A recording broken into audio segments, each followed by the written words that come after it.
These things I saw were barely able to walk. I turned to YouTube. I searched everything I could think of and finally searched Zombie Baltimore and got a hit. I watched a grainy cell phone video of a man ripping huge chunks out of a woman's shoulder and swallowing them. I turned my leather office chair sideways, leaned back, and put my hands behind my head to think. Out of the corner of my eye, I saw movement behind the graffiti-covered cinder block wall that was my office view. All I could see was the top of a head, the scalp partially removed, flopped over to one side like a bad comb-over in a windstorm. Two more figures moved slowly by. From my vantage point, I could only see the top couple inches of their head, but it was clear that they were not walking normally. For the first time since all of this started, I got the feeling that things would get bad, and it would get bad quickly.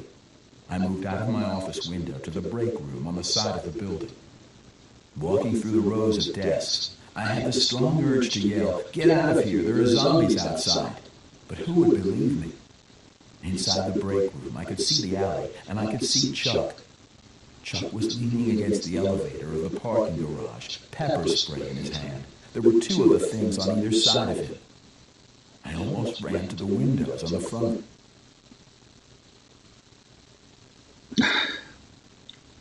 Okay, I hope to be able to finish that fish today. Everything can happen. So, wish me luck. The building. From my second-floor vantage point, I could see down to the police cars and the ambulance that had finally arrived. They were loading the pedestrian victim into an ambulance. He was already on a gurney. They pushed the gurney over to the ambulance. Right as they bent down to lift the gurney into the back, the corpse on the stretcher abruptly sat up and bit the front medic on the nose, completely removing it.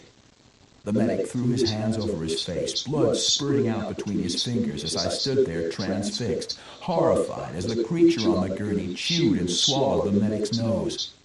The injured medic climbed in the back of the ambulance, and the other ran around the front of the truck.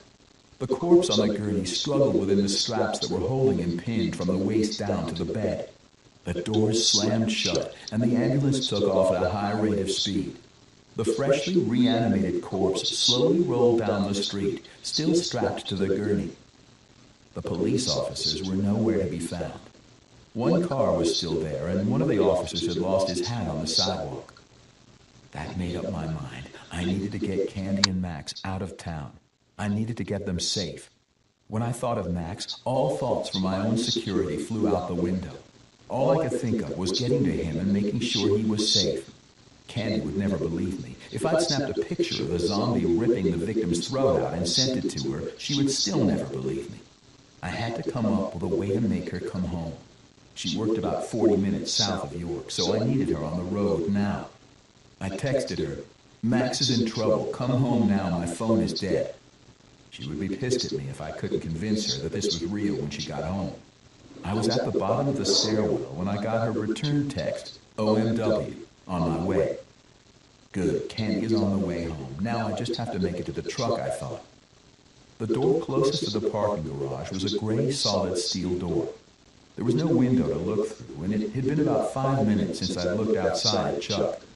Last time I could see, he was by himself, but I couldn't help thinking, what if the ones from behind the block wall at the back of the building have come around? I quickly looked around, and there was nothing to defend myself with, and there was a nagging voice in the back of my head that I was overreacting to this whole thing anyway. I opened the door outwards and stuck my head out. The door swung back towards the building, and I didn't see anything out of the ordinary. The nagging feeling got a little stronger, and I stepped out towards the parking garage. As soon as I was out in the open, I ran towards the parking garage, and I heard a chorus of low moans. Over my shoulder, I saw a group of 10 or 12 of them shambling down the alley towards me. One of them appeared to be slightly more coordinated than the rest. He was at a near trot. That scared me into action, and I took off running as fast as I could for the truck. I sprinted across the alley, rounded the corner, and ran straight into Chuck, or what used to be Chuck. All that was left of his uniform shirt was the shoulders and sleeves. The front and back had been ripped away, and it looked like a pack of wild dogs had been feasting on his intestines. The little that was left of his guts was hanging down his legs. I crashed into him so hard we both went flying. As I landed on top of Chuck, his hands came up to grip my throat. Kicking hard to roll to my side, I grabbed at Chuck's hands. His grip wasn't very strong. I was able to force his hands away from my neck, but doing so put my hands very close to his jaws. I forced his arm down across his face, effectively plugging his mouth with his own chew-marked bicep, which bought me the time to leap off of him. I took off running, hoping that his lack of midsection muscles would make it harder for him to get up. I was halfway up the stairs before Chuck regained his footing and started after me. The crowd that had been coming down the alley was right behind Chuck and starting up the narrow stairs. Running up the stairs, I was fumbling in my pocket for the key fob of my truck, which had broken off my keychain a couple of days before. Cursing myself for not getting that replaced sooner, I managed to get my finger on the unlock button just a step from my forerunner. I ripped the door open and leaped inside. I'm not sure how long the window would hold with Chuck beating on it. That wasn't a piece of data I was interested in testing. As quickly as I could, I started the truck and inched forward. The creatures were all around the truck now, and it was rocking slightly back and forth from their pressure. I couldn't bring myself to run them over. I'd seen every zombie movie ever made, but I couldn't shake the feeling that these were people, and that maybe we'd find a cure for this. I doubt we could cure poor Chuck of his missing entrails, but some of these people didn't look so bad. I inched my way through the throng and sped away as soon as I'd managed to nudge them away from the front of the truck. I bet Candy won't make fun of my brush guard now, I thought. No telling how much damage it had absorbed, but one side of it was slightly bent. It must have taken an enormous amount of strength to bend that. It wasn't solid steel, but it was made of 1.5-inch welded tube. When I bought the Forerunner a year before, Candy had made fun of me for spending an extra $4,500 customizing it. She called it my mall crawler, because with the exception of driving through the yard a few times, my 35-inch tires had never seen any dirt. At the time, I didn't really care. I loved the off-road look. I loved the lights mounted to the roof rack, even if they'd never had their covers off. I loved having my spare tire up on the rack like those safari vehicles in Africa. Maybe it would all pay off now. 2. Flight to Max.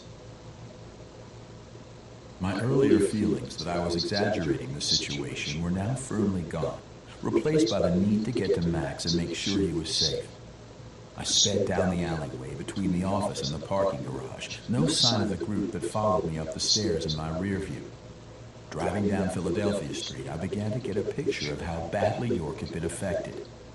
Every block or so, I saw a house with a zombie beating on the door. They would look around at me as I drove by. A few of them even took a few stumbling steps towards me. I was driving about 50 miles per hour down a 25 miles per hour street, and I was well past them before they could make it down the steps and across the sidewalk to the street. The only thing keeping me from finding out the maximum speed of my truck was the thought of hitting someone running away from one of these things. There were no cars in the road other than the ones parked along the side, making it extra difficult to see someone who might run out in front of me. The Forerunner made a lot of noise between the aftermarket exhaust designed to boost the power of its V8 engine and the noise of the off-road tires. But who knew if someone would be paying attention to traffic? I could see people watching me pass out of their second-story windows, looks of fear on their faces. How did they all know to stay in their houses, I wondered, and tuned on the radio to see if I could catch any information. I scrolled through all of my pre-programmed channels and heard only music. On the AM dial, all I heard were the right-wingers spewing the same crap they must all get in their daily talking points memos. Radio off. I started the plan for picking up Max. My hope was that this mess hadn't reached him, but given the situation in the city, I couldn't be sure of that. I ran down the list of items in my truck, thinking about anything I could use as a weapon. In the cargo area, I had my toolbox, which probably wouldn't be much help. Mostly it contained small tools, at best a lug wrench. It also had my roadside emergency kit. There was a flare in it, and there was also a can of WD-40 in my toolbox. My instinct said that a flaming zombie was even worse than a regular zombie, so I decided quickly against that. I keep a 4-cell mag light in the truck. I always told Candy it was in case I had to change a tire at night. Really, it was because holding that thing made me feel like a badass. That was my weapon of choice. Outside the city, the houses were set way back off the road. I eased around 2 car wrecks, noting that none of the wrecked cars had any people in them or any bodies at all. One car had bloody footprints leading away. When I finally pulled into Max's daycare, there were 2 cars in the parent pickup spots. I parked in the third and looked in the picture window. It was bad. Inside, there was a woman chewing on the leg of a child. Her shoulder so gnawed that her left arm hung limply at her side. The child was screaming. Even out in the parking lot, I could hear screams from further inside. Wasting no time, without a thought, I brought the mag light up to the picture window and hit it as hard as I could. The flashlight bounced off the window, leaving just a chip. The door to the building was always locked. Under normal circumstances, you rang the doorbell and one of the teachers came and opened the door for you. I smashed out one of the smaller panes in the door with no trouble, reached through and yanked the bar to open the door, cutting my arm on the broken glass. I didn't even notice it at the time. I was so intent on getting to Max, I ran inside towards the back of the facility. As I passed by the woman feasting on the now silent child, I swung the mag light in a giant arc and smashed the butt of the flashlight into her temple. She went over in a heap. I leaped over the baby gate into the back area without missing a step. One of the teachers was holding Max. Another teacher was trying to fend off a zombie with a chair. The zombie was pinned in the corner by a small child-sized chair, but that left it enough room to bite the teacher on the arm. The teacher screamed and dropped the chair. The zombie stumbled forward just in time to connect with the back of my flashlight. I smashed its teeth out and clearly shattered its nose, but it didn't go down like the first one. I wasn't wasting any time, though. I snatched Max out of the other teacher's arms and ran out of the building. I could hear the teachers screaming for help as I ran off. I've always felt a little guilty about not helping them more, but Max was all I cared about at that moment. I set Max in his car seat and ran around to the front of the truck. "You forgot my buckles, Daddy," Max yelled from his seat. "I know, buddy. We're not safe. We need to run now and we have to hurry. Can you put them on yourself?" I replied. "Not safe because of the bugs?" asked Max. Not knowing how to reply, I just said, "Yeah, buddy, because of the bugs," as I floored it out of the parking lot. It wasn't until I got home that I noticed the 2 arcs of a bite on Max's calf. I yanked the straps off of his car seat and ran him into the bathroom as fast as I could. I started dumping everything I could think of on his little leg. He never once cried, even when I drained an entire bottle of rubbing alcohol over the small cuts. After that, I poured hydrogen peroxide, sprayed iodine, slathered it up with Neosporin, and wrapped it in a bandage. "It's okay, Dad. Micah's mommy bit me, but the bugs can't hurt me." "You're going to be fine, buddy, I promise," I said to him, hoping against hope that there was some immunity, or that I got it disinfected fast enough, knowing I did not. Tears welled up in my eyes. "Let's go watch some Wonder Pets." "Yay!" Max yelled and ran into the living room. "Wonder Pets, Wonder Pets, we're on our way," he sang. I turned on the TV and found an episode I'd only seen 300 times. "Max, I need you to stay here while I do some work in the basement. Call me if you need something." "Okay, Daddy," was all he said, already engrossed in the episode. In the kitchen, I grabbed our recycling bin and dumped all the aluminum cans in the trash. I refilled the bin with all the food from our pantry. We'd just been to the warehouse club and were well stocked. I carried that bin down to the garage, opened the garage door, and backed my truck into the garage. After one more trip with canned food, I started grabbing clothing. Everything from Max's closet went into a Rubbermaid tub. My yard work clothes, jeans, dickies, work shirts, flannels, fleeces, and our heavy coats, even though it was summer. I didn't think I'd ever see this place again. I changed out of my suit and into camouflage cargo pants. They were the heaviest canvas pants I owned, and even though it was summer, I wanted padding and layers between me and anyone I had to go through. From the garage, I packed all of my hand tools and my battery-operated DeWalt skill saw, reciprocating saw, and drill combo kit. I also grabbed my chainsaw, my bow saw, my chopping axe, and my hatchet. I stopped at the hatchet for a second, noting that it had a belt loop on the leather sheath. So far, that was the best weapon I had, so I added the sheath to my belt and strapped it to my side. Feeling better, I continued to pack everything I thought might come in even marginally handy. I finally made it to the gray plastic gun case on the back of the shelf. I owned several guns, but Candy hated them. When we got married, I told her I sold my 2 pistols and shotgun, but that was a lie. In reality, they were wrapped in an oilcloth in a hidden gun safe at my mother's. I wished I had them now. I grew up an outdoorsy kind of guy. When I was in my teens and 20s, I went hunting a couple of times a year. I bought the Savage Arms 111 FCNS 30-06 a couple of seasons before I met Candy. It was excessive for the deer in the woods around my house, but I've always wanted to go elk hunting. At the time, the salesman had thrown in 2 extra 6-round magazines to go with it. I had 2 boxes of ammunition, 40 rounds total. I loaded 1 magazine and inserted it into the rifle I'd always called Sammy, then pulled the bolt chamber around. The action was smooth, still oiled up from when I dug it out a year ago to clean and oil it. It hadn't been used in many years, but I always tried to take care of it. It would need a good cleaning at some point, but would be serviceable now. I ejected the magazine and refilled the empty slot. I loaded and slipped the other 2 magazines into one of the cargo pockets of my pants, comforted by the weight there. I attached the scope to the rail, a loophole 14mm by 50mm. The case went into the back of the truck. At one point, on a calm day, I could hit a 2-liter bottle from 800 yards with this rifle and scope. It had been a long time, though. I'd always promised Candy that I would keep this gun hidden and locked in its case when Max was born. The truck was fully loaded with everything I could fit. It was weighed down, but would make the trip.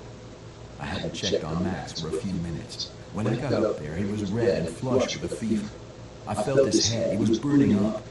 In the upstairs bathroom, I'd left a few things to pack at the last minute. I grabbed his bottle of liquid ibuprofen and sucked up a dropper full. Candy would say he only gets half a dropper, but I couldn't afford to mess around with this fever, and Max had always been bigger and taller than everyone his age. He loved the taste of medicine, so it was never a problem to get him to take it. His show was over, so I started a new episode and called Candy. "Hey babe, I have Max and we're at home. How long until you get here?" In typical Candy fashion, she started off by asking what was going on and yelling at me for letting my phone battery die. "Candy, I don't have time. Where are you?" "What's the matter with you?" she asked. "You are not going to believe me. Drive home. Do not stop for any reason. Do not stop. I'll explain when you get here. Where are you?" "I'm about 5 minutes away." "Okay, see you in 5. Do not stop for anything. Pull your car into the garage when you get here," I ordered. "I love you the most." "Love you too. You're scaring me." "I'll explain when you get here. Just get here." As I hung up the phone, I said to Max, "Max, I need to move my truck out of the garage so Mommy can get in. Do you hear me?" "Okay, Daddy. I'm hungry. The bugs are eating all my food." "I'll get you a snack in just a minute, buddy," I said. I checked at the door and no one was in sight, so I pulled my truck out of our 1-car garage and parked it on the street. Before I locked it up, I grabbed a cereal bar out of the back and headed inside. I opened the bar for Max and picked up my phone again to call my mother. "Hey, Mom, we're coming down to your house. There's some really ugly stuff happening up here and we need to get safe." "Oh my God, honey, is everyone okay?" she asked. "We're fine. Max has a bite on his leg. He has a fever and is saying some strange things. I'm worried about him, but I don't know how to tell Candy." "Mom, it's zombies." "No, really, they're zombies. I watched a man eat another man on the street in front of my office. Then I watched the eaten man get up and bite the paramedics." "Victor, get your family safe. Then we'll figure out what this really is. Do you need to take Max to the doctor?" "Mom, zombies, I'm serious. The doctor is the last place I want to go. Do you still have the 30-30 and 410? If you do, go get them and keep them handy. Lock the doors and don't answer for anyone. If they don't look right or don't speak, don't go near them." I heard the garage door opening and Candy pulling in the garage. "Mom, I gotta go. Candy is here." "Yes, Mom, I love you too. See you soon." I ended the call. 3. Bugging out. "Candy," I said as she came walking up the hardwood stairs, her heels clicking on every one. Zombies. Max is bitten. We're bugging out. It was not my finest monologue. I probably could have worded that more tactfully, but at the moment I was feeling fairly stressed out. "Mommy," Max said excitedly.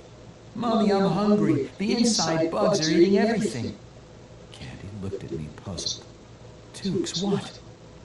I pulled Candy into our bedroom and started to explain. "Candy, I know you're not going to believe this, but I promise you it's absolutely true. I saw Chuck get eaten. He was inside out and he tried to eat me. His guts were hanging down past his knees and he was walking towards me. I could see all the way through him. I saw strangers attack and bite people, and when those people died, they stood up and tried to bite more people. I watched a man literally eat the throat out of another man. I ran as fast as I could. I got in my truck and drove straight to Max's school. I can't begin to describe the horror inside there. I killed someone with a flashlight. I didn't get to the daycare fast enough. Max got bitten. Everyone I've seen get bitten has gotten sick.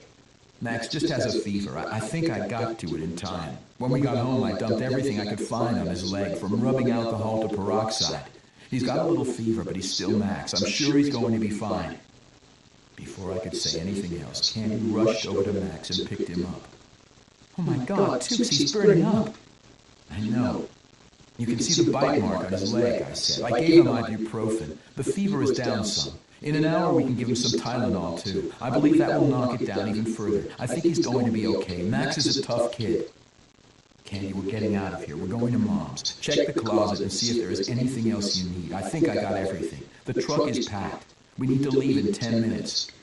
"We need to get Max to the doctor. I don't want to go to your mother's. We need to go to the hospital," she said. "The hospital is the worst place we could go," I explained. "That's where everyone who's been bitten will go. I watched a man get bit and then stand up. He had no guts. You could see all the way through him that he was standing up."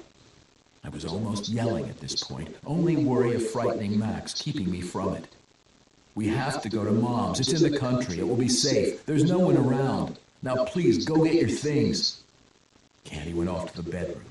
I knew she was going to come back with a few things she couldn't leave the house without, but I didn't have much time to argue with her. We needed to move. Between Maryland and Virginia was the Potomac River. Where Route 15 crossed the river was a 500-yard, two-lane bridge. The river was deep and fast. It was an hour and a half south of my house, and I knew if that bridge was impassable, we were in serious trouble. We had to get across that bridge before it got shut down, or worse, the National Guard put up a checkpoint there. "Max, buddy, how are you feeling?" I asked, walking back into the living room. "I'm okay, Daddy. Why is Mommy mad? Is it because I got bit?" "No, Duder, she's not mad at you. She's worried because you're hurt. We don't like to see you hurt. It makes us sad." "Don't be sad, Daddy. It doesn't hurt," he said. Max's verbal skills were always ahead of other kids his age, but he still had some trouble with words. Today he was speaking like an 8-year-old. I pushed that out of my mind, picked him up, and yelled to Candy, "3 minutes, come out to the truck." I checked the windows to make sure there was no one around and ran across the lawn to the Forerunner with Max. "Max, this is going to be a long trip. What movie do you want to watch?" I'd primarily bought the truck for road trips. One of the first things I added was a DVD player in the passenger headrest, so Max could watch movies while we drove. It was a moment of daddy genius. I have no idea how parents did road trips before DVD players. "Finding Nemo!" exclaimed Max. I started the movie and went around to the driver's seat. For the 5th time that day, I checked my rifle to make sure there were bullets in the magazine and one in the chamber. I flicked the safety from safe to fire, and back to safe. Just inside the 3-minute window I'd given her, Candy came running out of the house. She changed into a pair of jeans and sneakers and a hoodie. She was carrying a purse, and from the way it was swinging, it looked heavy. She hopped into the truck, and we were away, starting our 3-hour drive towards safety. I thought. 4. Frederick, Maryland. The roads were empty. We passed mile after mile of farmland, cows and other livestock grazing peacefully in the fields. Every few minutes, we slowed down as we passed through some small town with a few dozen houses and a single traffic light. In Ladiesburg, Maryland, we saw a woman bent over a man in the middle of the street. She was chewing on his arm, ripping large chunks of flesh and gristle. I think that was when Candy started to believe me. Go, go, she said firmly. Drive around them, we have to get away. Max was thankfully watching a movie, and Candy and I talked about the situation. She flipped out when I told her about the guy on the street this morning at work and how close I'd gotten to him. I explained about my run from the office and the gang of zombies in the parking garage, all about Chuck and how his intestines were looped all the way down to the ground. I described the gore and how he was still walking. I described them shaking the truck and bending the brush cart. Candy was always a realist. I was always the one thinking about zombies or aliens or natural disaster. I don't think she would have ever believed me if she hadn't seen one with her own eyes. We made good time. The closer we got to the city, the more often we saw other cars. I passed several heading north, but saw no one else heading south. Just above Frederick, Maryland, when we'd been on the road for about an hour, I slowed the truck down. There was a wreck ahead. Cars were across the road, but something didn't look right. The whole scene set off my instinct to run. As I got closer, I realized they'd been parked there, not wrecked. None of them were dented. I reached down beside me and pulled my rifle up on my lap, flicking the safety off. Max, this is going to get loud, buddy. Keep your headphones on, okay? Yes, Daddy, he said. But Daddy, don't shoot the ones in the front. Shoot the lady with red hair in the back. She has the most bugs. With my rifle ready, I cranked the wheel to the left and gassed the truck quickly towards the median to get around the cars blocking the road. I knew the median would be muddy, but my truck was pretty tough, and it seemed better to risk the mud than try to push the cars off the road with my already damaged brush guard. I reached up and hit the sunroof button, and it slid open quickly as my tires hit the grassy median. As I passed the first row of cars, I heard the crack of a rifle, and a bullet hit the front of my truck. I floored the truck as a spray of bullets riddled down the passenger side. The passenger side rear tire went flat, and I realized I did exactly what they wanted me to. I had driven into their trap. All four tires spun in the mud, slinging it everywhere, but we were slogging forward at a snail's pace. Random thoughts ran through my head. I was calm, ticking off a situation assessment. My truck wouldn't last through this. Max and Candy were on the side of the truck facing oncoming fire. Anger flared inside me as I saw the steering wheel back to the right, heading out of the median, back on the road facing directly into the incoming fire. Get down, Candy, I yelled over the gunfire. Hold on, I yelled as the front of the truck smashed into the corner of one of the cars. My headlight blinked out and the truck stalled, still taking fire. The passenger side window blew out and Candy slumped forward. I felt a warm spray hit my face and knew that she'd been hit. Mommy, Max screamed, barely audible as the blood pumped through my ears. Time seemed to slow down. I ripped my seatbelt off, stood up out of the sunroof, oblivious to the oncoming fire, and lined up the scope of my rifle. Center mass on the first target. Remembering the police officer pumping round after round into that man this morning, I adjusted my aim upwards and watched his head explode through the scope of my rifle. In the time between squeezing the trigger and the bullet hitting the target, I noticed he was unarmed. I raised my rifle, scanning behind the line of now approaching people, and spotted her. She was tall, thin, with long red hair. She was holding an assault-type rifle. Long banana clips sticking out of the receiver, one of those 30-round types. I was vastly outgunned. If I was going to save my family, this had to end quickly. I lined up the scope on her head and exhaled. This was a long shot, and I hadn't shot in a while. Squeezed the trigger, I heard the rifle report, although it seemed muffled and distant. Through the scope, I watched her head move to the side just as I squeezed, like she knew. Or saw the bullet coming, but how could anyone move that fast? I levered the bolt forward and back and squeezed off another shot, bolt forward, ejected the spent round, back, squeeze. I aimed at both sides of her head. She dodged back the other way, avoiding the second bullet, and my third round was low. Low, but it connected with her shoulder. She spun around with the bullet's impact, and I levered back and forward again. My last shot hit her center mass, right in the middle of her upper back. It shattered her spine, and I leaped out of the truck through the sunroof. 3 steps away from the truck, I took aim at one of the closer zombies and watched it crumple to the ground in my scope. I hadn't fired a shot. 3 more zombies fell in succession without me firing a shot. I ran through the line of zombies, up the embankment on the far side of the road towards the redhead. I remembered Max telling me to kill her first, and at this point, that was the only information I had. Scrambling up the hill, I saw her lying on her back, a very large hole in her chest. Except the hole was getting smaller. She was healing in front of my eyes. I let out a guttural scream and fired one more shot at very close range, decimating her head. I turned to see that the remaining 4 zombies were heading my way. I slid the bolt forward and back, lined up on the closest one, and once again it crumpled to the ground. Looking away from the scope, I saw that all 4 had fallen mid-step. Their heads appeared intact, and there was no obvious reason, but I wasn't going to inspect too closely.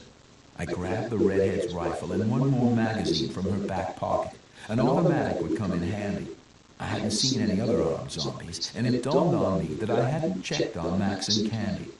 I leaped off the embankment, falling nearly 15 feet to the road surface, and took off running for the truck. 5. Purpose. When I got to the truck, I looked in the back seat to see Max crying, but otherwise okay, and yanked open the passenger door. Candy's lifeless body rolled out of the truck onto the ground. I fell to my knees. She had been hit by 2 bullets, one to the abdomen and one to the right temple. I sobbed, I screamed, I raged. I yelled at God or the trees or whatever was listening. I wept for what seemed like hours, tears streaming down my cheeks, wondering what I was going to do without her, imagining trying to survive in this life without my partner, without my teammate. Ultimately, it was Max's small voice that brought me back to reality. "Daddy," he said calmly, "we have to go." Gathering myself, I kissed her on the forehead, stood, and walked around to the front of my wrecked truck. There were bullet holes right through the passenger front fender, front passenger door, and rear quarter panel, but not a single bullet in the rear passenger door. The window was even still intact.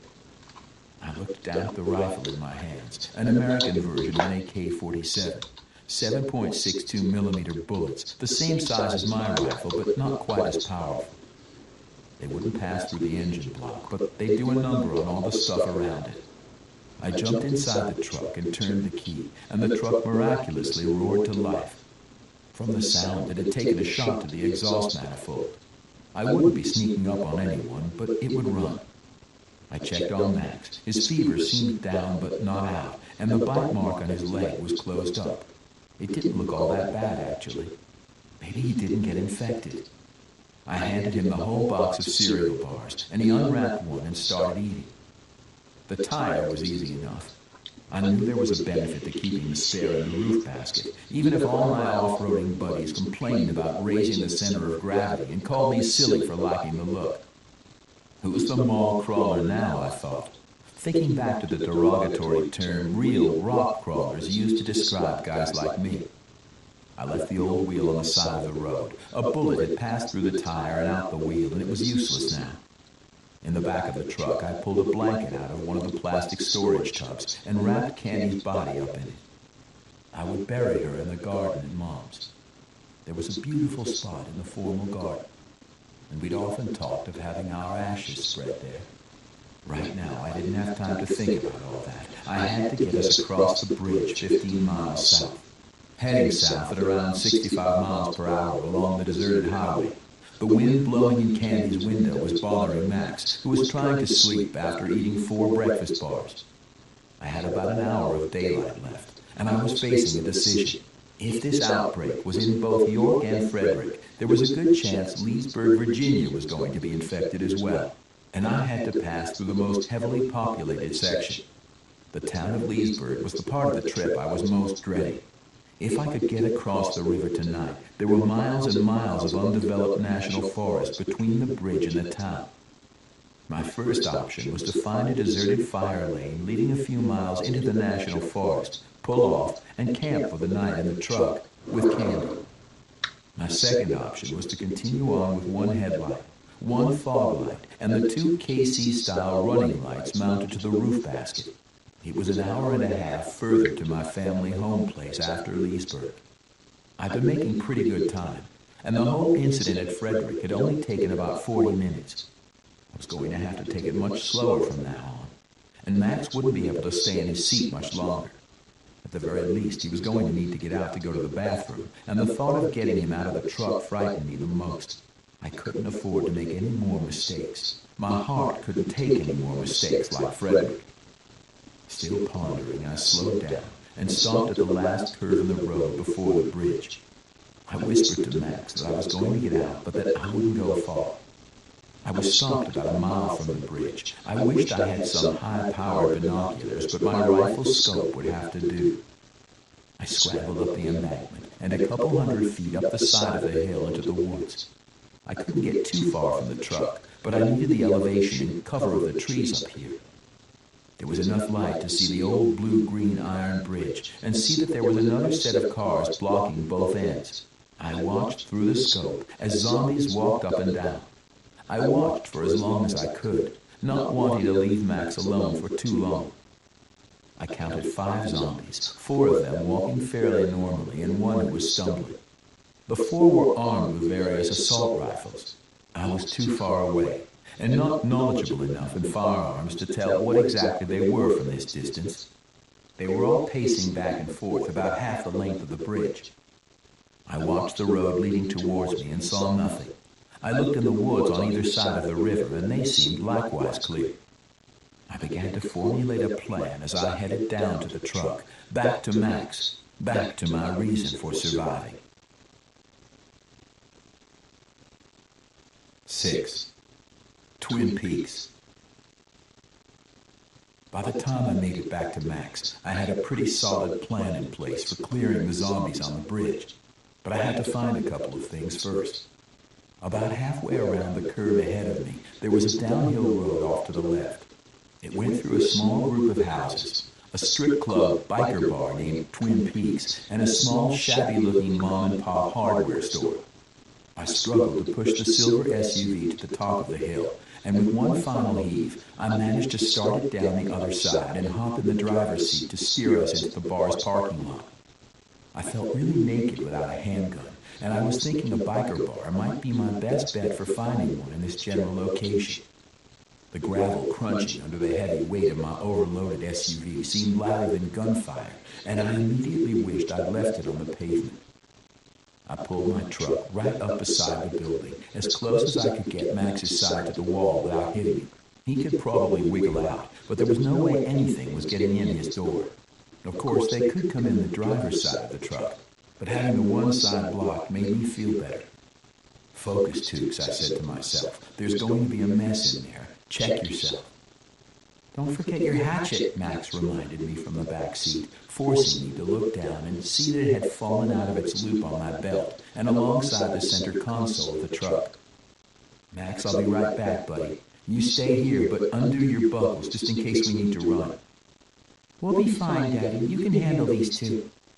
I was learning to trust the little guy's offhand comments, so I prepared myself for 2 or more.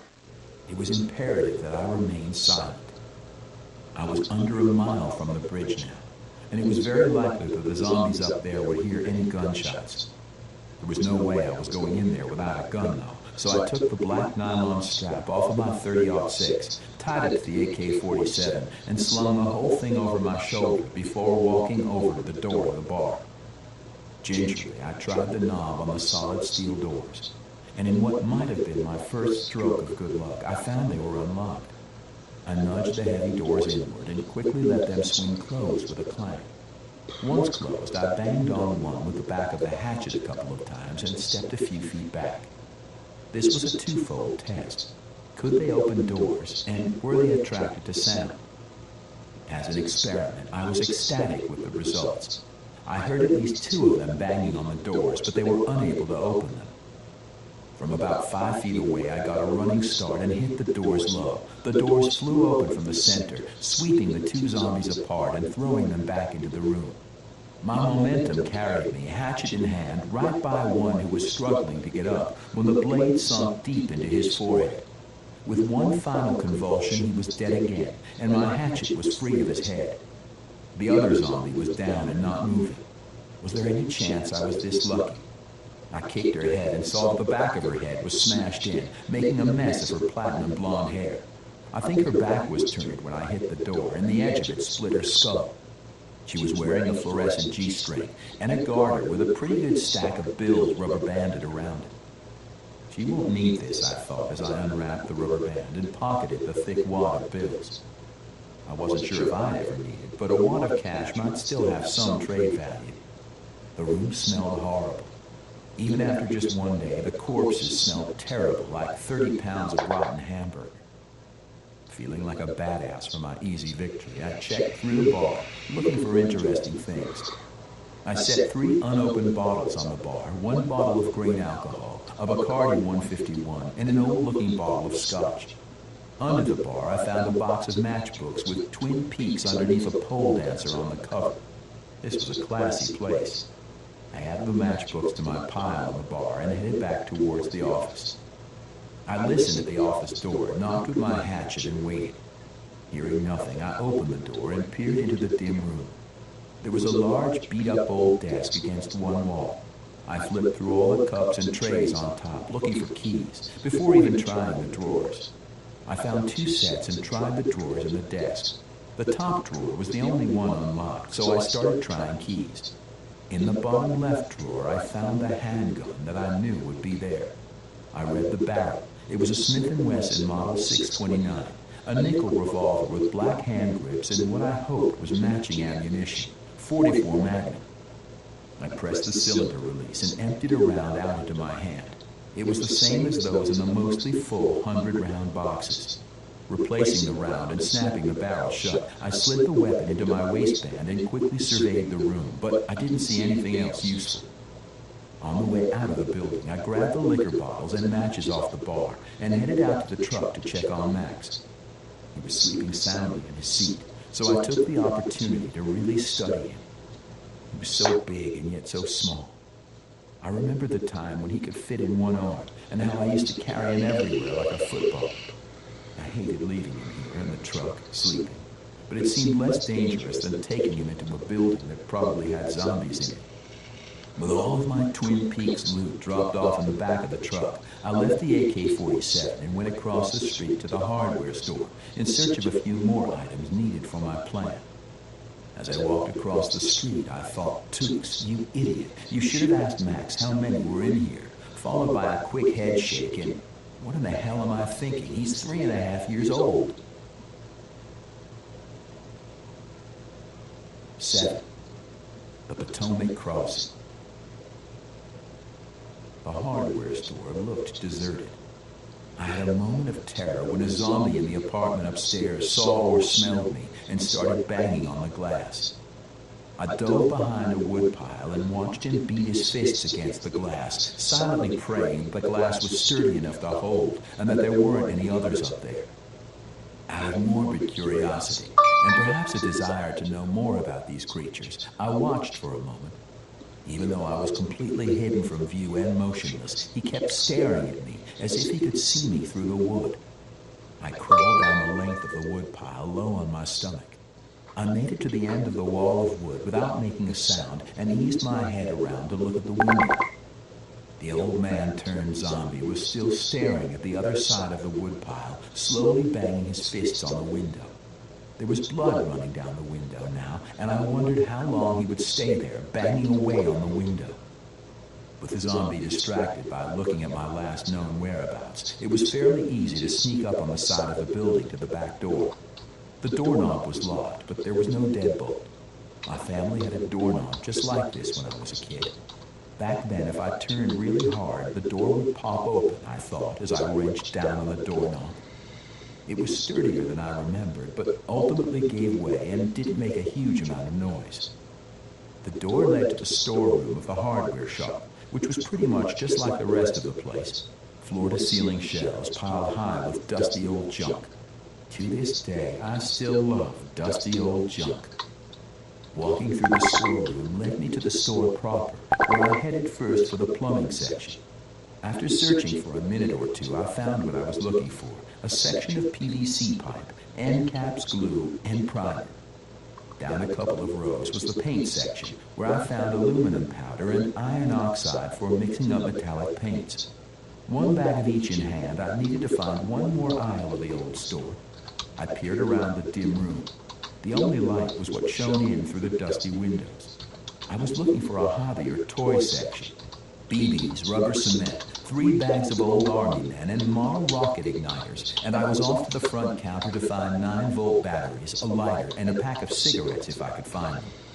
I quit smoking a few years before, but today seemed like a good day to start again. I unlocked the front door of the store, let myself out, and beat feet for the truck. Max was still sleeping soundly. All in all, I'd been gone less than 10 minutes, but it seemed like hours. I opened the back door of the truck and reached for my tool bag. By now it was almost dark, so I spread out my loot in the front seat and started working. The large bags of army men were the first. I tossed all of them into the back seat, except the parachute men. Max would have fun playing with them. I emptied the 6-ounce bag of iron oxide powder and the 2-ounce bag of aluminum powder into one of the army man bags and shook it up to thoroughly mix the 2 powders into the super flammable mixture called thermite. I said a silent thanks to those TV myth guys for showing me how much fun thermite could be. From the tool bag, I pulled out my hacksaw and cut the PVC pipe into roughly 6-inch segments and glued an end cap on the end of each one. I poured the powder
metal mixture out of the Army Man bag and into each of the 8 cap PVC sections. Next into the pipe was the ignition end of the model rocket starters, followed by BBs right to the top. I bent the wires from the igniters over the side of the pipe and glued the top cap on, pinning the wires to the stars on each thermite could be. From the tool bag, I except the parachute men. Max would have fun playing with them. 10 minutes. I peered around the dim room. The only light was what shone in through the dusty window. The door led to the storeroom of the hardware shop, which was about these creatures. I watched for a moment. Even though I was completely hidden from view and motionless, he kept staring at me as if he could see me through the wood. I crawled down the length of the wood pile, low on my stomach. I made it to the end of the wall of wood without making a sound and eased my head around to look at the window. The old man turned zombie was still staring at the other side of the wood pile, slowly banging his fists on the window. There was blood running down the window now, and I wondered how long he would stay there, banging away on the window. With the zombie distracted by looking at my last known whereabouts, it was fairly easy to sneak up on the side of the building to the back door. The doorknob was locked, but there was no deadbolt. My family had a doorknob just like this when I was a kid. Back then, if I turned really hard, the door would pop open, I thought, as I wrenched down on the doorknob. It was sturdier than I remembered, but ultimately gave way and didn't make a huge amount of noise. The door led to the storeroom of the hardware shop, which was pretty much just like the rest of the place. Floor-to-ceiling shelves piled high with dusty old junk. To this day, I still love dusty old junk. Walking through the storeroom led me to the store proper, where I headed first for the plumbing section. After searching for a minute or two, I found what I was looking for, a section of PVC pipe, end caps, glue, and primer. Down a couple of rows was the paint section, where I found aluminum powder and iron oxide for mixing up metallic paints. One bag of each in hand, I needed to find one more aisle of the old store. I peered around the dim room. The only light was what shone in through the dusty windows. I was looking for a hobby or toy section. BBs, rubber cement, 3 bags of old Army men, and model rocket igniters, and I was off to the front counter to find 9-volt batteries, a lighter, and a pack of cigarettes if I could find them. I quit smoking a few years before, but today seemed like a good day to start again. I unlocked the front door of the store, let myself out, and beat feet for the truck. Max was still sleeping soundly. All in all, I'd been gone less than 10 minutes, but it seemed like hours. I opened the back door of the truck and reached for my tool bag. By now it was almost dark, so I spread out my loot on the front seat and started working. The large bags of Army men were the first. I tossed all of them into the back seat except the parachute men. Max would have fun playing with them. I emptied the 6-ounce bag of iron oxide powder and the 2-ounce bag of aluminum powder into one of the Army Man bags and shook it up to thoroughly mix the 2 powders into the super flammable mixture called thermite. I said a silent thanks to those TV myth guys for showing me how much fun thermite could be. From the tool bag, I pulled out my hacksaw and cut the PVC pipe into roughly 6-inch segments and glued an end cap on the end of each one. I poured the powdered metal mixture out of the Army Man bag and into each of the 8 cap PVC sections. Next into the pipe was the ignition end of the model rocket starters, followed by BBs right to the top. I bent the wires from the igniters over the side of the pipe and glued the top cap on, pinning the wires to the side of the pipe. The next step was to coat the outside of each pipe in rubber cement and roll it in BBs. Each was heavier than I expected. I thought I'd be able to get away with just 1 parachute per pipe, but from the weight, I was going to need closer to 3 per pipe. I had 9 parachutes total, which gave me 3 completed incendiary devices and 5 partially done. The last step was to rubber cement a 9-volt battery to the tip of the pipe and bend the ignition wires up and over the poles of the battery. I covered the terminals of the battery with electrical tape from my tool bag for safety until I was ready to use them. It was now full dark and time to put my plan into action. I woke Max up and told him that I had to go take care of some bad men and that he should stay here and try to go back to sleep. Max, you might hear some loud noises, and you might be afraid, and you've been so brave. I need you to be brave just a little while longer. Soon enough, we'll be back on the road, and I'm hoping to make it to Grandma's house late tonight. Can you be strong for me while I go, Max Monster? Yep, it's sleeping time, Daddy. I love you. Do you have my binky? I don't, buddy. It's packed in your suitcase. But I promise when we get to Grandma's house, I'll get it out for you. Okay, I love you, Dad, he said. I love you too, buddy. See you in a few minutes. I tried to sound confident, but I really had no idea if this was going to work. I might end up dead, with Max out here by himself at a strip club in the middle of nowhere, surrounded by zombies, 2 hours from any place he'd ever been. Failure was not an option here.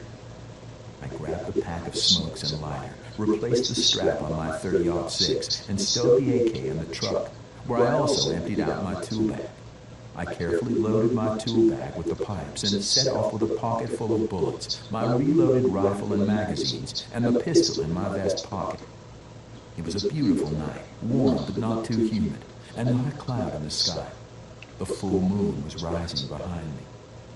Behind the strip club were some woods, and I knew that the river and bridge were near there. When I got to the river, I followed it under the bridge and across to a rocky area on the other side. The bridge was very high. The worst flaw in my plan was making it from the shore and up the side of the mountain to the bridge itself. I lit a cigarette and inhaled deeply. God, how I missed smoking. One more drag, and I set my cigarette down on the rocks, turned around, and lined up one of the zombies on the bridge in my scope. I inhaled 3 times, exhaled once, and said, "Candy, I'll see you again one day.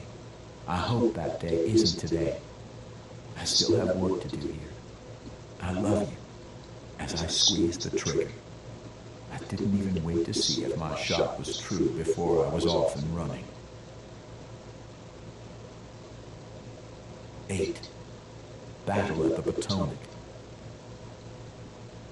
Running back to the bridge was more like hopping from rock to rock. I jumped and leaped for all I was worth, trying not to leave any tracks in the sandy mud that made up the bank of the river. I wanted the tracks to lead them towards the rock pile. On my second hop, I heard my bullet hit home and knew I'd hit the zombie. I heard the impact and following collapse against the railing of the bridge. Something metal hit the bridge railing with a loud gong sound, and then 2 or 3 hops later, I heard the zombie hit the ground 200 feet below the bridge. That was the first of many strokes of luck I would need tonight. I made it to the underside of the bridge without being spotted. I scrambled up the oil drum-sized rocks that made up the embankment and heard the zombies looking down over the railing shouting something. I found a good hiding spot in the crook where the bridge span reconnected with the ground and climbed up onto one of the iron beams of the bridge, hopefully out of sight of the zombies as they passed. I set the tool bag on the beam in front of me and slid along the beam out over the rocks on my belly, as if crossing the bridge on the underside. When I'd gone about 20 feet, it was roughly 15 feet down to the huge boulders below. I pulled out the 3 devices with the Army Man parachutes attached and removed the black electrical tape from the battery poles of all 3 and very gently set them down on a beam in front of me. The wires were only a quarter of an inch from the terminals on the battery, and I was suddenly very worried about the sanity of this plan. Just a few seconds after I was in position and ready, I heard 3 zombies round the corner and start moving down the slope beside the bridge. One of them said something about checking on Samantha as they passed my location. I grinned to myself, knowing she'd left her brains on top of the bridge when her body fell to the riverbank below. I'm not sure if it's okay to be proud of a 200-yard headshot from below on a backlit target at night, but I still brag about that shot. Picking up the first of the 3 devices, I let the zombies get about 5 feet past my spot and lofted the first bomb down the hill. The parachutes opened well over the zombies' heads, orienting the bomb battery side down.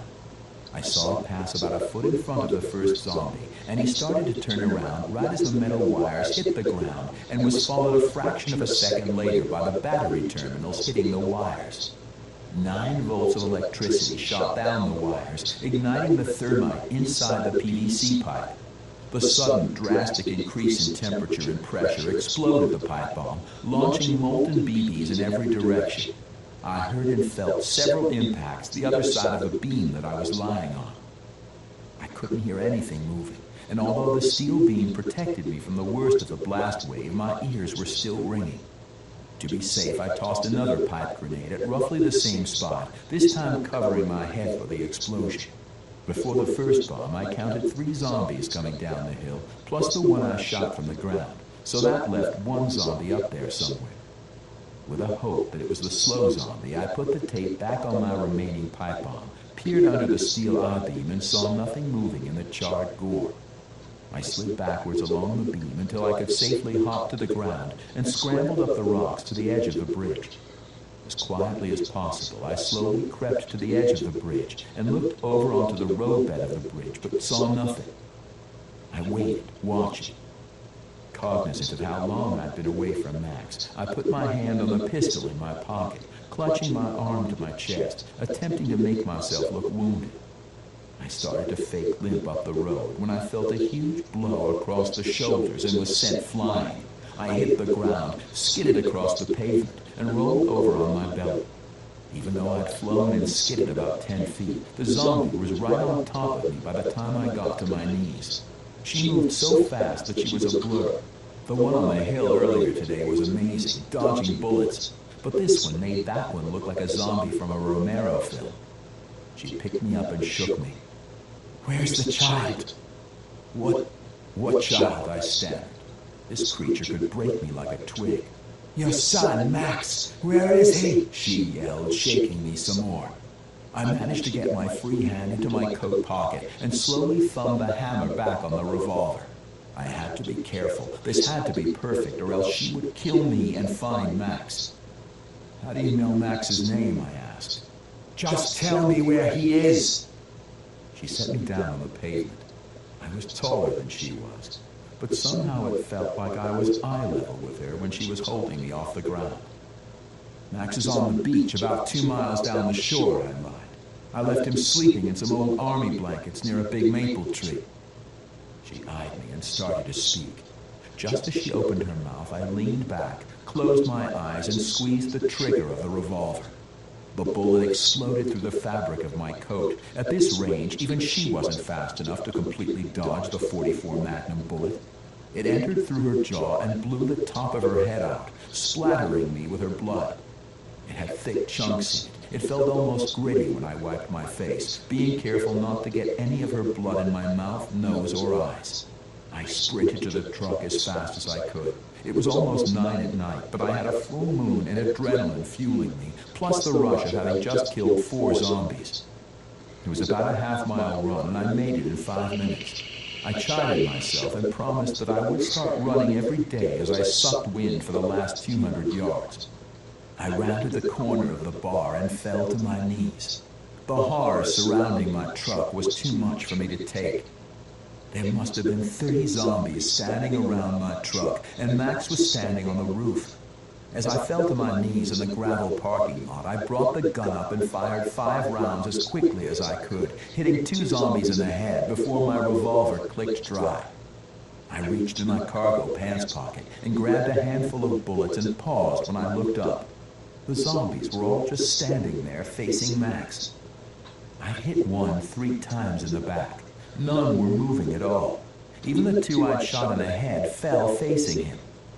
"Hi, Daddy," Max said. 9. Virginia. "Max, what's going on?" I yelled. I stood up, continuing to load bullets into my pistol. I needed to practice loading.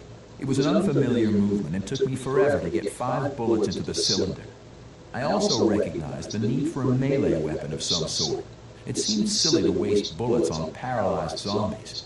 A quick look around the parking lot yielded no 2x4s or branches or anything of use. Plan B involved walking up behind each one and shooting it downward into the top of the head. If I could get to the back of the truck, I could use the AK-47, much less reloading. But then I had much less ammo for it. I started to move towards the first one, lifting my gun to its head. "Daddy, no, they can't hurt me." Max, these are bad guys. I don't know why they're stopped, but they want to hurt you and we have to go. These guys don't have enough bugs. They don't mean to hit me. She makes them, he said. His language skills had improved noticeably. I decided to see how far they've improved. Max, what bugs? How do you know this? Who's the one controlling them? Penelope is their boss. She was close to here and she was looking for me, but I can hide from her. I'm a good hider. Her bugs are very bad. She has a lot. When I hide from her, I don't have enough to make these guys not hit. I talked to my bugs. They tried to eat me, but they didn't like me. They're all dead now. Before they died, they told Penelope that I taste bad. She put the bad guys on the bridge so you would go kill them, and then they could come get me, but you didn't do what you were supposed to. Daddy, I don't like Penelope. She's a mean friend. Max had never been taught the word enemy. The word he'd made up a year or so before to describe a bully at daycare was mean friend. It was a statement that summed up Max for me. Everyone was his friend, even if they were mean. It was also his way of telling me he was still my Max. My little boy was still in there. He'd been changed fighting off the infection that had killed everyone else, but he was still my son. Max Monster, what are you going to do with these guys? Dad, they're not bad guys. The bugs make them do mean things. We shouldn't kill them. I can make them walk inside. And with that, he did. They walked to the double doors in double file lines and went straight in the building and sat down on the floor in a circle with their legs crossed. It reminded me of a morbid recreation of circle time at his daycare, where all the kids would sit in a circle while the teacher read to them. I pulled the door shut, ran to the back door of the truck where I dumped my tool bag out, and grabbed a handful of zip ties and a Sharpie. I zip-tied the doors closed and wrote, 30 plus inside, building worthless, try the hardware store, on the doors in big bold letters with a Sharpie. Hop in your seat, little man, I said. We're heading for Grandma's house. Yay, Max said. I brought the firearms up into the front seat with me, my pistol still in my coat pocket, the rifle on the floorboard between the driver's side door and the floor, and the AK-47 propped on its barrel, leaned against the dash in the passenger footwell. I started the truck, and as the engine roared to life, I realized that even with the loss of Candy, the probable loss of all of my friends, my job, and my former life, I was grateful. Max, I said, I love you. I'm so happy you're okay. I looked up into the rearview mirror. Max was already fast asleep. Driving back up the hill to Route 15, I made the left past where I'd blown the zombie known as Penelope's brains out. I saw the large blood spot on the road in the dim light of my one headlight, but there was no corpse. There was no way anything could have survived a point-blank 44 Magnum round to the head. Someone or something must have dragged the body off the road. There was something else around. Not wanting to waste any time, I nudged the brush guard on the truck against one of the cars and slowly accelerated. With a growl, the loaded-down V8-powered SUV pushed the car backwards into the guardrail. I backed up, jockeyed for position, and pushed the other car back towards the guardrail. This one screeched sideways, and I had to back up and push it the last couple of feet with my bumper guard centered between the passenger side doors. There was just enough room to squeeze through the cars, and once across the bridge, I was in Virginia. I had miles and miles of farmland before reaching Leesburg. The city was home to Dulles International Airport, as well as 3 major federal government facilities. Given how the rest of the trip was gone, I needed to find a way around Leesburg. Route 15 ran right through the middle of the city. I turned on the display and zoomed out the GPS. Just before the city, I could hang a left on a small state road and bypass most of the city. It took me miles out of my way, but I'd encountered resistance at every obvious point along the way and couldn't afford any more delays. I set the GPS endpoint a few miles south of Leesburg and lined up alternate routes, trying to familiarize myself with the backcountry roads as I drove past mile after mile of horse farms. After about an hour, the GPS told me to turn left in 1,000 feet. I eased off the gas and slowed down some more. This was a tiny gravel road. Faithful in my GPS, I made the left and headed down the gravel dirt track, off the main road and in the heavy trees. I felt safer turning on the roof-mounted off-road lights. 4 high-power halogen lights over my head lit up the road for several hundred feet in front of me. I almost felt like whistling as I headed down the road, feeling confident. Just over 2 miles later, I turned right onto a paved road, and shortly after that, I entered a subdivision of McMansions on 2-acre lots, most of which were covered by the footprint of the $500,000, 4,000-square-foot houses. Many of the houses had lights on. A couple of them had lumber nailed over the bottom floor doors and windows. One of them had a whole pile of dead zombies in the front yard, and I thought I saw someone in a second-story window. I suppose it could have been a zombie up there, but I've always had a feeling that guy was a survivor. "Turn left 200 feet," sounded off from the truck's speakers, and I put on my turn signal. As I made my left, I saw a woman running out of a house. I slowed to a stop with my lights pointed towards the house. She turned and drew a machete from a holster on her hip. A man came stumbling out of the house. "Max, wake up and cover your ears." I slammed the truck in park, hit the automatic window button, picked up the rifle from beside the door, and hopped out. I braced inside the door of the truck and lined up the crosshairs on the target. "Ma'am, get down," I yelled. "No," she yelled back. "This one is mine." The zombie closed the distance, and she brought the machete down like swinging an axe, splitting its skull in half. It collapsed in a heap in the grass. She pulled her machete free, wiped it off, and holstered it like a sword. She turned to me and started walking towards me. "That's far enough," I said quietly. "How do I know you're not one of them?" 10. Skirting the city.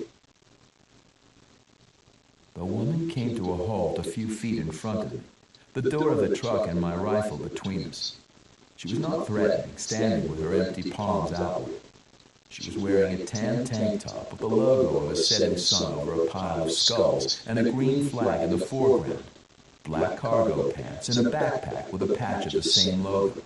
She had a pair of thin batons sticking out from the small of her back and a large machete strapped to her thigh.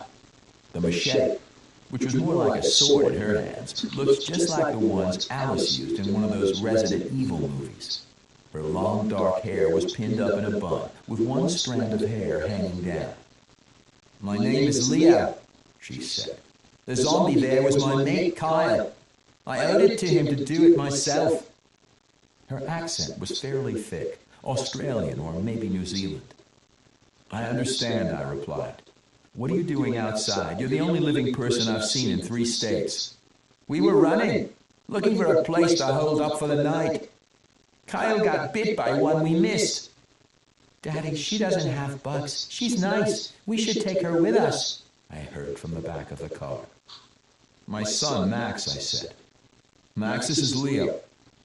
I'm Victor Tukes, but everyone calls me Tukes. I don't know what your plan is, but we're headed towards a farmhouse about an hour south of here. It was built in the 1700s. It's defensible, it's well provisioned, and we have plenty of room," I continued. "Max likes you, and given how screwed up our day has been today, I'm inclined to trust his judgment." "My other mate is still in that house. Let me go get him. Would it be okay if he came along too?" she asked. "Fine, but we have to move. I need to get there as soon as possible. I have family there." Just then, a man came walking out of the house, dressed much as I was. Black and gray camo cargo pants, boots, t-shirt, and vest. "John," called Leo. "this is Tukes. He's headed down to a safe spot in Virginia. It's just him and his son. I think he could use our help. He seems pretty clueless. He was going to waste a bullet on old dead Kyle there." "Bloody Americans," John said. "Always shooting first and thinking later. Better than you Aussies. You know the difference between Australians and yogurt? After 200 years, yogurt developed culture." "Ha! Leo, I'm gonna like this bloke," said John. "In the interest of full disclosure, I should tell you both. My wife Candy is in the back of the truck. She was shot in an ambush just above Frederick, Maryland." Talking about it brought it all back to the front, and once again I was racked with guilt and sorrow. "Oh, sorry for your loss, mate," Leo said. "I'll mourn when there's time. Right now, I have to get Max to safety. and the middle of the street wasting gasoline isn't getting me any closer. If you're coming, grab your gear and let's go. They both ran inside. I got Max a snack, and they were back with their packs, just that quick. Just like that, there were 4 of us. John and I took the front, Leo in the back next to Max. I was learning to trust Max's knowledge, however he got it, but we knew nothing of these people. I kept the pistol on my leg, just in case. The thought of shooting a living human was absolutely terrible, but no harm would come to Max. I followed the GPS instructions all the way around Leesburg, winding through the back roads, bypassing a roadblock I was certain was there, but I never saw a sign of it. After one final turn off a gravel road, I was back on Highway 15, heading south towards safety and security for Max. I hadn't pulled my phone out since all of this started. I couldn't bring myself to call or text. I couldn't even bring myself to look. The final town before the home place was Culpeper. It was the smallest town along the way, but I was worried that there would be another trap there. For the next hour in the truck, I racked my brain for where I thought I would set a trap. There were so many places, so many bottlenecks.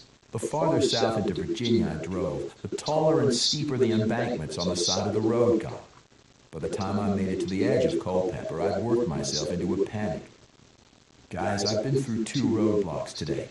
Both were controlled by a handful of zombies. The last one had 4 smart ones. Every time it was a choke point in the road. I'm sure there was one in Leesburg, but I avoided it by taking the back roads and running into you 2, I said. Smart ones, they both said in unison. There are smart ones. And fast. The last one I killed moved so fast she was a blur. She spoke to me. She's after my son for some reason. Tukes, what have you gotten us into? Leo said. John, have you ever fired an AK? No, mate. We don't have anything like this in Oz. I'm a crack shot with a .22, though, he said. Okay, turn it over. On the other side is a lever that goes from the receiver past the trigger. That's the safety lever. The weapon is currently safe, see? Yeah, he said. Push it up with your hand. In front of that, sticking off the side, is the bolt. Pull it back to insert a round into the chamber. Got it, he said. I heard the sound of a round entering the chamber and the bolt sliding home. Leo, have you ever shot a pistol before? Nope. Okay, you're going to be Max's last line, I said. If we run into a roadblock and get stopped, don't let anything near him, I directed. Max Monster, are you awake? Yes, he replied. Buddy, if we have to shoot bad guys, it's going to be loud. I want you to cover your ears and don't look. Okay, Daddy, but you should stop here. Penelope is just ahead, he said. I stopped just as we approached a curve in the road. I knew from making this drive so many times that the state police headquarters was just ahead. 11. Culpeper. Max, is anyone with her? Are you hiding from her? I asked. I am hiding. She doesn't know I'm here. Lots of bad guys, Daddy. This was not an option. I had enough ammunition, but not enough rifles. The element of surprise would only work if I could kill them while they were surprised. And if Penelope lived through a .44 Magnum through the jaw, I had to rethink my strategy. This was not a force I could overcome with my current resources, and that meant evasion. I threw the truck in reverse, turned off the headlights, and backed around the curve in the road. If I hadn't had warning from Max, we'd probably be dead.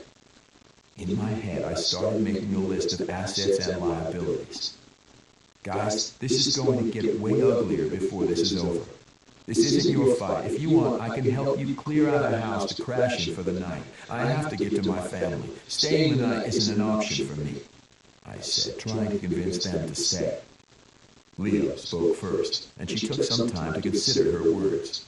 Tukes, there's something about you that tells me I need to be here. I'll stay. John followed with, There's something special about Max. I don't know what it is, and I don't know if you're being entirely forthright with us, but I'm not sure I would be in your place either. On with you. It appears that they have a tactical advantage here. They don't seem fazed by injury. The smart ones heal very quickly. They are faster than any human, and there are a lot more of them than us, I continued. But this is my turf. I grew up riding horses through all these farms when I was a kid. I know the fields and woods as well as I know the roads. I zoomed out on the truck's GPS, recentered it on the farm, and marked a waypoint. If anything happens to me, you have to get Max here. Promise me. In unison, both of them said, I promise. I pulled over at a low spot in the bank. I cut the wheel hard and nosed the truck into the hill, pressed down on the accelerator, and felt my all-terrain tires bite into the dirt as the truck strained to climb the hill. At the top of the hill was a cornfield. The corn was almost 7 feet tall here. It was tricky to navigate and easy to get lost in corn taller than my truck. Once inside the corn, I made an immediate 90-degree left turn, drove about 30 feet, and then a 90-degree right. If I drove straight into the corn, anyone walking by would see my path heading straight into the field. This way, the few stalks that were bent over would blend in with the standing corn a few feet back and disguise the trail. Back perpendicular to the road now, I headed straight for the middle of the field. I knew this field had a dry creek bed that ran south through the next 3 farms and would get me past Penelope, and that was my primary goal. Even if she found me at the homestead, as long as I got there before her, I could start creating a defensive plan. I started down the creek bed and started the final push towards home. We were going just above an island, trying to keep the engine noise down to a minimum. We'd gone about a mile down the creek bed when Leo opened her door and bailed out of the truck. She hit the ground running, passed the truck, and leaped up out of the creek bed. She was fast. In the middle of her leap, she drew her machete and swept it downward like a golf club. A severed head flew into the creek bed just ahead of the truck and was smashed under the tire. "Go," she yelled, "it's a trap!" In one easy motion, John slapped the bolt back on the AK-47 I'd given him, flipped the safety up, and climbed halfway out the broken passenger side window, sitting on the door. He fired one shot off into the cornfield, just as a handful of zombies appeared out of the corn 75 yards in front of us, heading towards us. Suddenly, zombies lined both sides of the creek bed, 100 feet down both sides. "Hold on, John," I yelled. I smashed the accelerator of the truck, steered up and over the bank, and started plowing down zombies on the right side of the creek bed. Body parts smashed up into the windshield. Max screamed. On the other side of the creek bed, John was systematically killing zombies one at a time, each shot landing perfectly square in the middle of the forehead, despite the bouncing of the truck. All of a sudden, Leo burst out of the corn, covered in gore. She blurred forward, moving like Penelope back at the bridge, down the creek bed, machete in one hand, steel baton in the other. I saw her leap into the air, and then she disappeared over a small hill. The last thing I saw was her coming down with both weapons arced over her head. "Magazine!" yelled John over the roaring of the engine, which was starting to sound rough. I'd lost my other headlight. The lights on the luggage rack were the only things lighting the path. I reached in the center console and tossed him the other magazine. He caught it with one hand, ejected the spent one, and slapped the fresh mag home in one movement. His thumb flipped the AK to full auto. He fired the entire magazine, and zombies fell like dominoes. I crested the hill and slammed my foot down on the brakes. Leo was locked like a pro wrestler with Penelope. I opened my door and threw a bead on them with the scope. From this range, it was an easy shot, but I couldn't risk hitting Leo. They both blurred, rolling and flipping around on the ground. When they finally stopped, Leo had Penelope on the ground, pinned by a baton on her forehead, and the blade of her machete was pressed against Penelope's neck. "Tukes, give the revolver to John," she yelled. I passed it over to John through the car and continued to watch, rifle ready. "Ready, John?" "Ready." With one sweep of the machete, Leo lopped Penelope's head off. She picked it up and threw it into the air. In what sounded almost like one shot, John emptied all 5 rounds into the flying severed head, the remnants of which rained down in a fine pink mist, coating Leo in bits of brain and an even layer of blood. 12. Home. We're close, and I want to get home. I want to be done with this trip, and I haven't eaten all day. Leo ran around to the door and started to slide into the seat next to Max. Her face was covered in the remnants of Penelope. bits of skull and brain matter forming lumpy mats in her hair, which had fallen out of its bun during the fight. I thought better of her jumping into my truck immediately. Even though my truck was wrecked, I didn't want that much zombie near Max. "Hold on, Leo," I said. I opened the rear door, grabbed a liter of water and a t-shirt out of the back of the truck, and handed it to her. "Rinse off with that. I don't want to run the risk of you getting infected." She dumped about half the bottle of water over her head and face, and I tossed her my shirt. She pulled her top up over her head, tossed it and her blood-covered bra on the ground, and rinsed off her face and chest, using my shirt to dry off. "Do you mind?" she asked, making me realize I was staring. I quickly stammered, "Oh, sorry." As I turned around and got in the front seat of the truck, I thought to myself, "Vic, how in the middle of all of this, having just lost your wife, could you even be the slightest bit interested?" I glanced into the rearview mirror. Leo dug into her bag and pulled out another tank top, identical to the first one she had on. She slid it over her head and pulled it down, leaving a slight gap at her midriff before hopping back into the truck. "Thanks, I feel much better," she said, closing her door. We were less than 2 miles from the house now. I started my battered, dented, gore-covered truck, and we started off back down the creek bed. The clock on the dashboard read 1 a.m. It had been around 10 yesterday morning when I saw my first zombie. 15 hours later, my wife was dead, my life was irrevocably altered, and my son was different, but still the same sweet, easygoing boy I loved with every cell in my body and every ounce of my spirit. I could identify with my truck. I'd been beat up, shot at, robbed of everything, but I was still running, undeterred from my mission of getting Max to relative safety. When we reached the Lawson farm, our nearest neighbor, I pushed through a wire fence and bounced out onto a dirt road that would bring me to my family property. I followed the dirt road back to Route 15, made a right and an almost immediate right into the driveway. As I drove up the half-mile driveway, I flicked my lights as I'd done every time I'd come home for the last 15 years. We circled around in front of the mansion, built in the early 1700s, now turned into a bed and breakfast, and pulled onto the parking area. The lights were on, and my mother was standing on the ancient brick sidewalk holding her shotgun. I reached back and unbuckled Max and pulled the sleeping child between the front seats so I could exit the truck with him. My mother practically ran to us, wrapped the two of us in a giant hug, and kissed us each on the cheek. "Victor," my mother said, "thank God you're all okay. Where is Candy?" Tears welled up as I fought to get the words out. "She was killed, Mom. She was shot just outside of Frederick, Maryland, at a roadblock." My mother started crying, I started crying, and Max, still mostly asleep, patted both of us on the shoulders. After a moment, I felt the presence of Leo and John and pulled away from the family hug. "Mom, this is Leo and this is John. I wouldn't be here if it weren't for them. They need a safe place to stay. I promised them that I would deliver that." My mother stepped up and hugged Leo, then John, and said, "Hi, I'm Sharon. Pleased to meet you.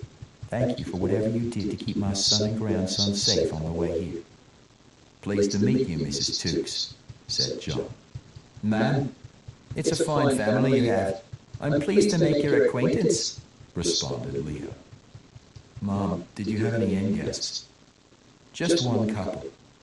They're still here down in Madison Cottage," she said, referring to one of the freestanding rooms. "But they said they were leaving any time now. They're headed south to be with their family. We need to get you moved up here as well. I need everyone in the main house until we can fortify the top of the hill. I'll start that work in the morning. Mom, have you spoken to the others? Where are Marshall and Renee?" "Marshall's on his way. He was in Tennessee this week, and Renee is heading up with the kids and Eddie from Atlanta. Let's go get Max in bed." We walked inside the beautifully appointed bed and breakfast, through the commercial kitchen. John, Leo, and Mom stopped off in the small dining room. I carried Max upstairs to the master bedroom suite. I laid him down in the full-size bed under a quilt and kissed him goodnight. "Max, we're at Grandma's house. We're safe here. If you wake up, I'm right downstairs. I love you. You were such a good boy today. Thank you for being so good." "I love you, Daddy." I'm sleepy. Where's my binky? It's right here in your bag, I said, handing him his blue pacifier. Okay, buddy, go to sleep. I love you. I kissed him on the cheek, gave him a hug, and walked out of the room. What kind of child wouldn't have nightmares after today? How would he ever be normal? How would I ever give him a childhood? I walked down the stairs and into the small dining room. John, Leo, I think I owe you a bit of an explanation. I related the entire story for my mother, Leo, and John. We ate dinner while we talked and got to know each other. We laughed at how normal the day started. We cried at the story of Candy's death, and we began to get worried as we put the pieces together. When we were done, I asked Leo to tell me her story. We all leaned towards her as she began to speak. I guess the most important part is how I got bitten, she said. I was bent over the bathroom sink to wash my hands. When I lifted my head up, I jumped at the sudden appearance of a disheveled-looking woman. Her blonde hair was frizzy, her clothes were all crooked, and she was staring at me through the mirror with a crazed look on her face. Leo's accent was very thick and hard to trace. It was definitely Australian, but there was a tone of something else I couldn't place. Leo, where are you from? I can't place your accent. I don't mean to interrupt you, but I'm going to be terribly distracted until I figure it out, I said. I felt like a jerk for asking, but between her strange wording and the way she pronounced things, I really was having a hard time concentrating. I lived in Sparta until I was 8, Leo said. Until my parents moved us to Sydney, I didn't speak a word of English. Anyways, I smiled at the crazy-looking blonde and tried to apologize for my reaction, but she stood there unfazed, smirking at me. That's when I noticed a huge cut on her neck. Blood was slowly oozing out of it, turning her yellow t-shirt a scarlet red. The blood had somewhat coagulated, leaving a maroon-colored gelatinous lump clinging to the wound. Every time she moved, it jiggled. Oh, gross, said Mrs. Tukes. It was disgusting, Leo continued. But I was more worried about how she was even standing. I spun around, reaching to comfort her. I was just about to call for help when she took hold of my arm, forcing my shoulder backwards, pulling my hand towards her. She bit deep into my forearm, just above my wrist. Leo paused, remembering the incident. Shit, Leo, I can't imagine. Don't want to imagine how much that hurt, I said. Leo grimaced. The pain was excruciating. Her teeth pierced through the layers of skin deep into the muscle. It was unlike any kind of pain I had ever felt in my life. I pushed myself sideways. My shoulder felt like it was inches from dislocating, but I managed to bend my elbow, and she let go, tearing a small chunk from my arm. She came at me with full power, and we locked with each other. She pushed towards me. I tried to push her back away from me. She was very strong. The best I could do was to hold my ground, she said. My mother looked upset by all this. She was wringing her hands and had a very slight frown on her face. She was trying to remain stoic, but she hadn't experienced any of this type of horror. She'd been safely locked down on the farm during the outbreak. She hadn't even seen anyone get bitten. Sure, she'd seen news reports, but hearing a first-hand account had left her visibly shaken. I remembered how upset I was when I watched the one on the gurney bite that EMT's throat. Bile rose in my throat, remembering that experience, remembering the terror, and ultimately my determination to get to Max and see him to safety. Leo continued her story. Suddenly, I felt my body twitch several times. My arm felt hot. Not just from the blood that gushed all over it. The heat went all the way up my arm into my chest. I remember that my eyesight blurred for a few seconds. At the time, I figured it was from the physical exertion, but after a few seconds, my vision was back. Everything seemed sharper than ever before. Just like me, said John softly. A sudden surge of energy filled me, said Leo. I thought it was the adrenaline finally kicking in, but now I know better. The blonde woman's face was covered with my blood. That sight made me mad. I remember being so angry with her. I concentrated all my will, summoning every bit of strength I could muster, and grabbed her by her jaw. Her eyes widened at the pressure. I don't think she understood what had happened to me any more than I did. With one swift movement, I pushed her to the side, driving her head into the ceramic hand dryer mounted on the wall. The force of the impact destroyed the dryer, smashing it into pieces. She fell to the ground, her skull split open from the force of the collision. A pool of blood bloomed on the white tiles underneath her. After just a second, she pulled her arms under her body and got to her feet, the look in her cloudy eyes wild and vengeful. Wait, she wasn't dead? Asked my mother. No, Said Leah. and that's when it dawned on me. It felt unbelievable, but it made perfect sense. I had been an avid fan for years. She was a zombie, and she wasn't going to go down easy. She leaped towards me, but I somehow managed to avoid her. I ran, swerving past her, hoping she would lose sight of me. I had no weapon to finish her off with, but the door was easily accessible now, so I ran for it. I ran faster than I'd ever run before. I was out the door before she even realized where I went. Leah, I'm amazed you survived, I said. What brought you to the States in the first place? It was meant to be a well-earned break for me, away from the everyday bullshit, meeting new friends, experiencing American culture, the people and their way of life.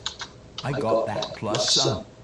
John and I, although we lived in different states, we had been planning for this trip for over a year.